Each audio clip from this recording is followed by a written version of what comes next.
Welcome to the Sage Thought Leadership Podcast, building experiences that connect, remove friction, and deliver insights. Well, hi everyone, and welcome to our podcast. I'm Ed Kless, and with me today is Andrew Cohen. Since 1997, Andrew has been the CEO and managing partner of EVOKE, an award-winning digital transformation company that partners with their clients to build modern workplace solutions for nearly every common organizational and technological challenge imaginable. In 2019, Andrew launched the EVOKE Engage division, which focuses on automation and streamlining processes, and he joined Netsurit at the beginning of 2022, and this now allows Netsurit to provide their clients with guidance and solutions on using technology to maximize ROI. Welcome to the Sage Thought Leadership Podcast, Andrew Cohen. Hey, thanks for having me, Ed. Nice to meet you. Well, first off, Andrew, why do you do what you do? Yeah, that's a good question. It goes back to, I'll keep it brief but in terms of, what I do for a living, in terms of how I got there, I was a former college athlete, and, then I was a fine art major in college. So I always was passionate about art and creative.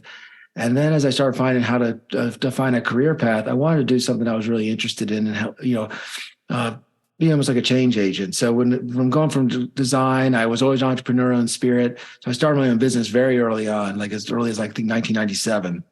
And then we started growing the business over the years. And then while I do what I do, I'm just passionate about trying to always adapt to the changes that are out there from technology as well as from the kind of the trends. So we moved from just a creative agency into technology during the .com era.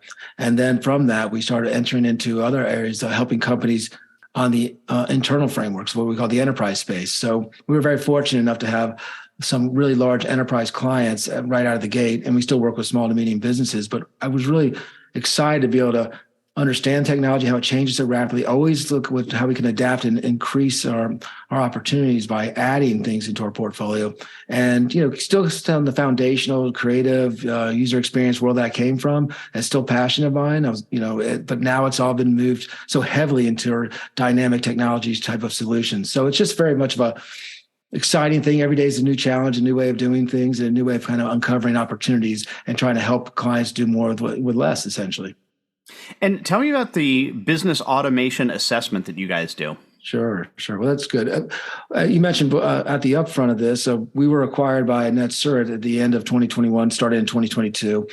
And part of we were doing a thing called EVOKE Engage back in the day, which was before we became part of Netsurit. And that was about automation and really working with just understanding the Power Platform in the Microsoft space. So we really were embracing that technology. And especially with COVID, it really allowed us to understand how companies are working in disparate kind of time zones across, out of an office type of work. So we were really helping companies synchronize and build those kind of processes so they can do more work efficiently.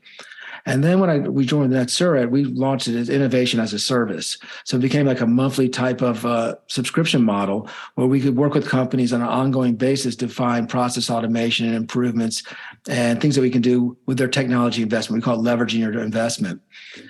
And prior to even engaging in that, we do what we call this ideation workshop assessment. It's a free 1-hour workshop that I do with opportunities, companies that we have engaged with past the initial discovery, trying to identify if there's an opportunity, what they're challenged with. Then we do this 1-hour workshop where we ideate together, define the multiple opportunities and use cases that could exist in their environment and what they want to achieve. And that could be internal as well as external customer-facing needs that they have. And then we do after that is we apply a framework around that to define what's the most feasible, most cost-effective ones they could deliver, which has the highest impact on the business. And then we provide that as a report and determine if we're going to have an opportunity to work together. But we put a lot of time up front internally, with the client to show that we're invested in their business before we're even engaged. So I have a question for you regarding that. Obviously, these companies have implemented these solutions previously, but they don't get the most out of them. And you talk about maximizing ROI. What stops them? They spend some money and then they stop? What stops them from getting the maximum ROI from the solutions that they already do implement? That's a good question. And a lot of the companies we work with of all sizes, from the small and medium business all the way to enterprise, they have all these licenses in place, and we're in the Microsoft stack heavily in terms of the Microsoft 365 space. And they might be using maybe 15 to 20% of it. So they have really low user adoption. and then they don't have the internal stakeholders or the capacity to even deliver an innovation. So what we call, and when we engage with a customer, it's more a perpetual innovation, perpetual agility. So we can come in and be essentially their team that just can execute on these innovation ideas ongoing. So if they have this digital transformation ideas in place and they want to build a roadmap, we help support that, build a strategy around it, and then they can leverage our team to execute against those. And then, as you said, I think briefly we also have what we call return on innovation guarantee. So we're very well vested into this opportunities with our customers. So when we define a use case, we work on the ROI metrics together. We determine what we're going to be measured against. And if we don't hit that mark, we have to keep working for several months until we achieve it, free on us. So that's really kind of like we want to, again, have skin in the game with our customers. And then it's a shared experience in terms of what has the biggest impact on their business. And you mentioned that you use a subscription model. I assume that means also you don't bill by the hour. So tell me more about why do you think the importance of the subscription model in the work that you do? Again, we looked at this. We still do project work, and then I find that we can give a lot more value when we go to the subscription model. One, it's just we have a locked-in kind of a team. There's an ongoing cadence working together. There's weekly and monthly reviews, what we're doing, what the solutions we're implementing. And these are anything from no-code to low-code type of solutions and some pro-code solutions as well. So it's all working with them as a high engaged model. And if you go on an hourly kind of framework, it's really kind of a start-stop type of methodology. Budgets can increase. We can spread that cost over a course of a 12-month cycle versus like 3 giant milestone payments. And then, we're looking at engagements that go anywhere from 1 to 3 years with this innovation. And we call it, like I said, perpetual innovation.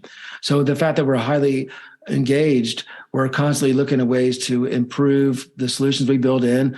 We work against the prioritization list that we built together with the customer, and then we're just executing one after the next as we go forward. So sticking with that model versus a start and stop project seems to work really well with the customers. Or even the ones who hired us initially as projects, they start finding other additional opportunities, and they realize, it's a lot better if we move to the innovation service, because not only can we keep delivering, we have that ROI guarantee against each of these solutions, and then it's just an ongoing agile type of relationship. And Andrew, we have an exit question we ask all of our guests, and that is, who is a hero of yours, and why are they a hero?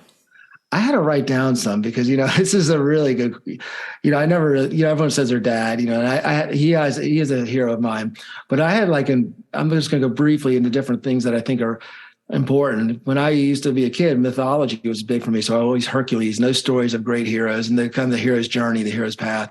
So I really love that kind of thing from conquering. Then I have from the legendary historical ones like Alexander the Great, just because of what he did at such a young age and was able to almost conquer the entire world, the known world. And then really it's just athletics. I was a big athlete my whole life. So the last one, I know you asked for one, but I had to split it up a little bit. And it's Maradona. I was a soccer player, and I was at the World Cup in 1986 watching it with my father. And that's when Maradona won the World Cup essentially on his own. And so just remember the kind of ability and the passion he displayed on the field and the skill. It actually can bring tears to your eyes. And it's just, he was recently passed away, but just his legacy lives on forever, especially whether in Argentina or just anyone who loves soccer and understands the game. You just seen someone with that kind of a skill and that kind of passion. It's just special to me. And lastly, Andrew, how can somebody contact you? Thanks, Ed. You can reach me at just go to www.netsurit.com, and that's NETSUIRT.com. It's a tough one to spell. And there's a whole section on the innovation platform. There's an opportunity there to book a session with me and other team members of my at the company. But typically, I run those ideation sessions that I mentioned before, the free session. You'll probably work with me on that, and that's a great way to contact us. All right. And we will put a link directly to that free assessment in the show notes. Andrew Cohen, thanks so much for being a guest on the Sage Thought Leadership Podcast. Thanks, Ed. Thanks again for having me. Have a great one. Review and subscribe by searching your podcast player of choice for Sage Thought Leadership Podcast.